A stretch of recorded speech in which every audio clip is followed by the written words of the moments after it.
Hi, it's me again with Corel Draw Tips and Tricks, and this is part 3 of this series on this lamp, and this is actually a question that somebody asked me, because when I drew this morning, I didn't have this taper on it, and somebody questioned, how would I draw that taper? Well, you're going to draw that taper the same way you drew this, and if you haven't watched the first to get this scale down, you need to watch that.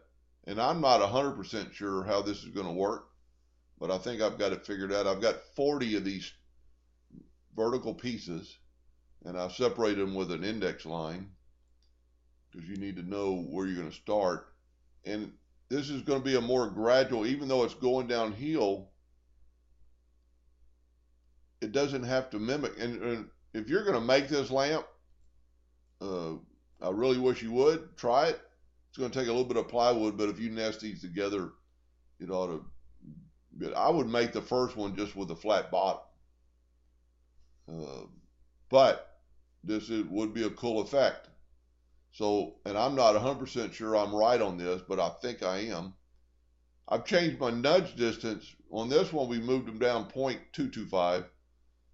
I'm going to change this one to 0.1125, which is half that. Now, it doesn't show up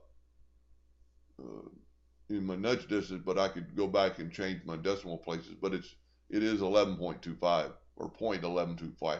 So I'm going to start in the middle. I'm going to do the same thing.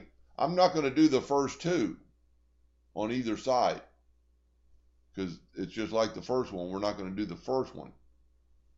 So grab your second one and move it down one time. Grab your third one. All I'm doing is grabbing these two end nodes, 1, 2. 1, 2, 3. 1, 2, 3, 4. Now, same thing here. I would go and do 1. Do the other side. 2.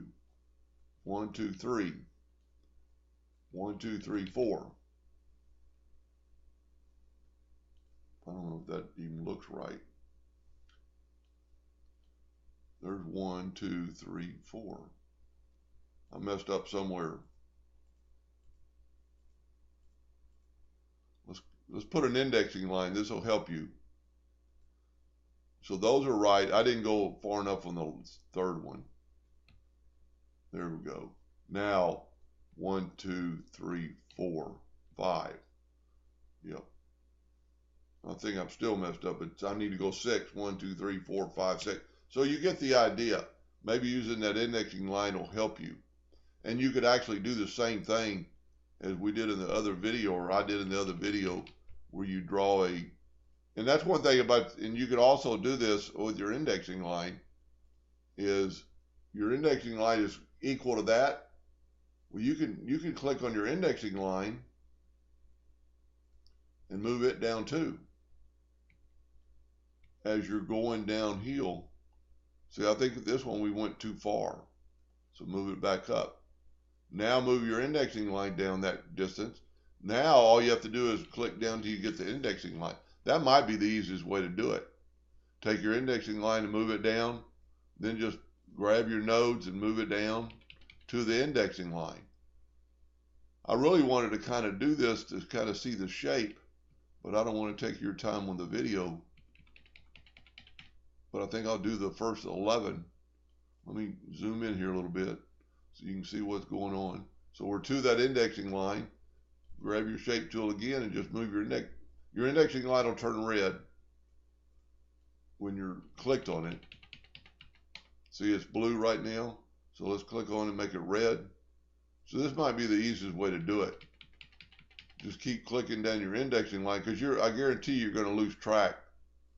And I would have probably done a better job a while ago, but trying to talk. And so let's do just a few more for the video, and we'll just kind of see what it would look like. Went too far. See, that's one thing nice about the indexing line. You can see whether you're going too far or not. Instead of counting, you'll get monotonous. It'll be monotonous to try to count all the. This will be a little bit easier because you're going 11 instead of 22. But still, you see how it doesn't take that much time, but it is a little bit monotonous to do this. And I don't know of another way around it, because you want those lines to be, equal across here. So that time I didn't move my nudge factor, but maybe you could do it every other time, move your nudge factor down, because this time you're going to get to your nudge factor, nudge distance. This time you're going to go past your nudge distance, one click. So you could save a little bit of time by moving your nudge distance just one time, every other time. Hope that makes sense. Anyway, so there we go. So there's your kind of your shape. And I think that'll look pretty cool.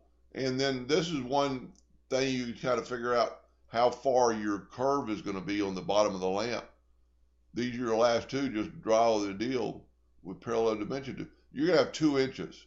2 inches of variance on the bottom. And they probably have more than 2. But anyway, I hope that wasn't too confusing. I hope it helped her or whoever questioned me a little bit about it. I hope it helped them a little bit. And thank you for watching.